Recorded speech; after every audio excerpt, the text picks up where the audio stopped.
day. Like, for real.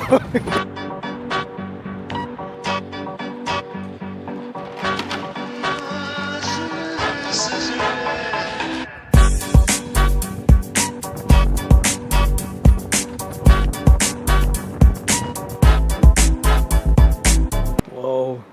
Look at that big old hole. Ooh, man, not for nothing. It is cold. Man, it's cold. Jeez.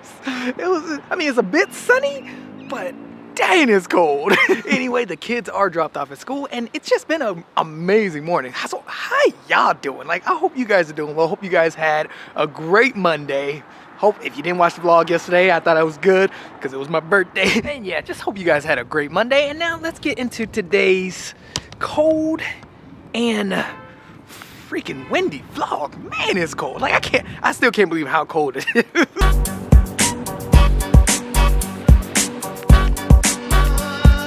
And now I do have to do quite a bit of work, but I did want to address something, actually a topic that a lot of you guys keep commenting and asking me questions about, which happens to be about workflow and how I organize and manage my workflow for these vlogs. So I got so many questions about it. We got to talk about it. Okay, we have a lot going on here. Got today's episode uploading over there and work right over here.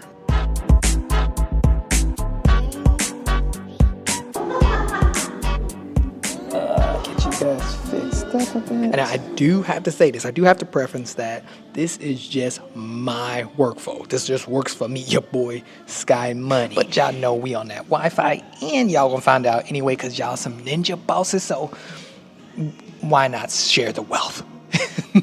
And now first, let's start off with what software I use. Now, my editing software of choice is Final Cut Pro. And for me personally, I found that it is the fastest editor when it comes to rendering out the actual footage. Oh, and quick side note, another reason I choose Final Cut over all of them is because Final Cut, they're not doing subscriptions. I hate the whole subscription thing. You buy it once, and that's it. And now, I've pretty much used maybe all of these editing softwares. I think my first one was Windows Movie Maker, then I switched over to Sony Vegas Pro, then Avid, and then Premiere Pro. And not gonna lie, they all do the same thing. But again though, they're all really good. I mean, especially Adobe Premiere Pro and Avid. Avid's actually really good as well. Not a lot of people use Avid, but it works amazingly well. Okay, let's make sure this is done. And yes.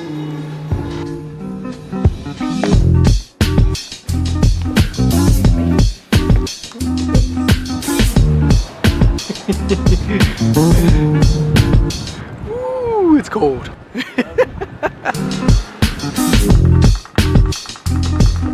Ooh, there we go. Look at that sun coming out. Woo, man. And now for me, something that plays a key role when it comes to my workflow for editing these vlogs has to be the format of the video that I'm shooting. Perfect example is I have an 8K camera right here, the Canon R5C, but I do not shoot in 8K on this thing. Actually, I shoot in 1080p.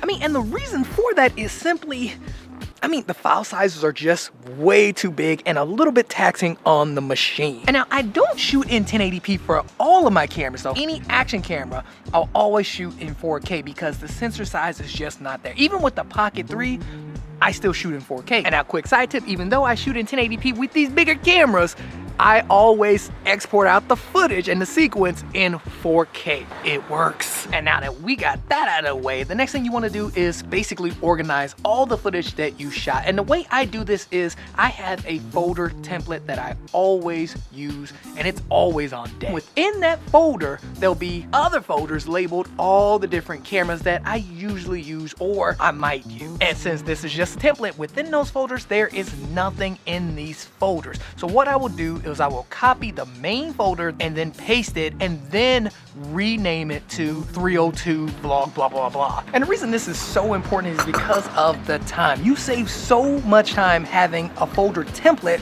rather than recreating the folders every time you make a vlog. And then by having multiple folders for the different cameras that you're using, if you're using different cameras or even different days, you will save so much time in editing because everything is organized. And when you throw it in a timeline, it's not all mixed together.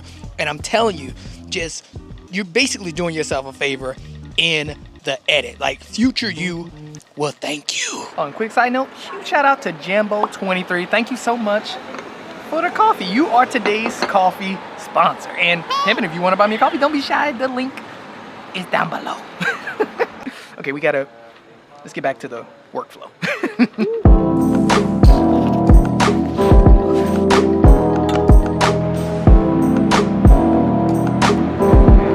Okay, so now that we went through the organizing and the foldering and all that stuff, I hope you guys see how easy it is. Once you get organized, everything, I'm telling you, it just makes a world of difference. Now, the next thing to do, or the next thing that I do, is actually start editing. And the thing that I keep in mind the most is that the episode comes alive in the edit. I've said this in the past in other vlogs, but yeah, it comes alive in the edit. The moment you drag and drop all the footage in the timeline, it's a bit overwhelming. Like, I cannot tell you how many times I would drag all the footage in and just look at it and be like, oh, fuck.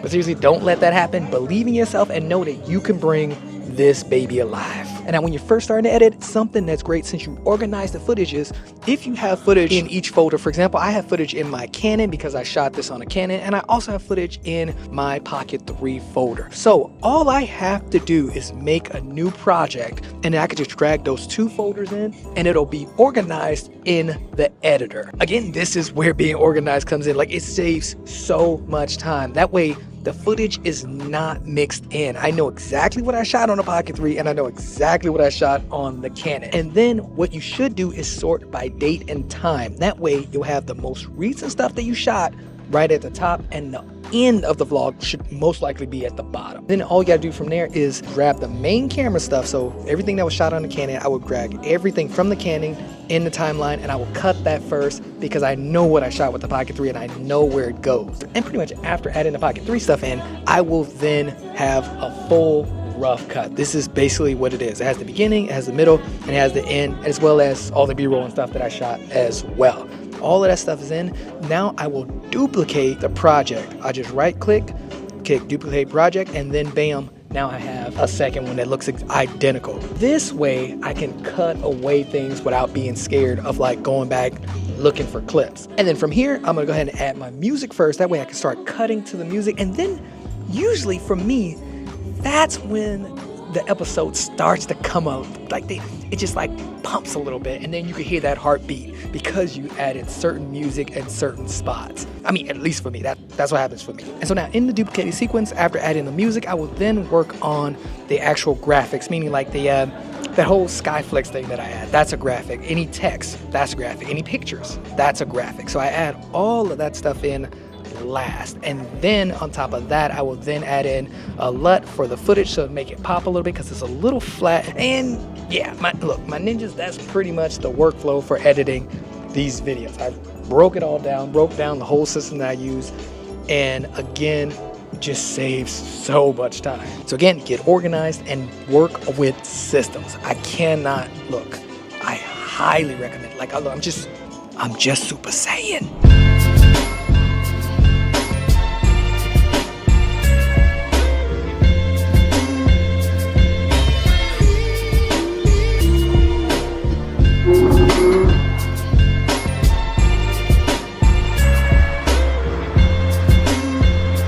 Okay, well, that is how I stay organized, and those are my workflows and my systems. Very simple, very easy for these vlog episodes. Thanks for watching, thanks for all the birthday wishes, and I hope these tips helped y'all out. And now I gotta get home, but also down below, let me know if it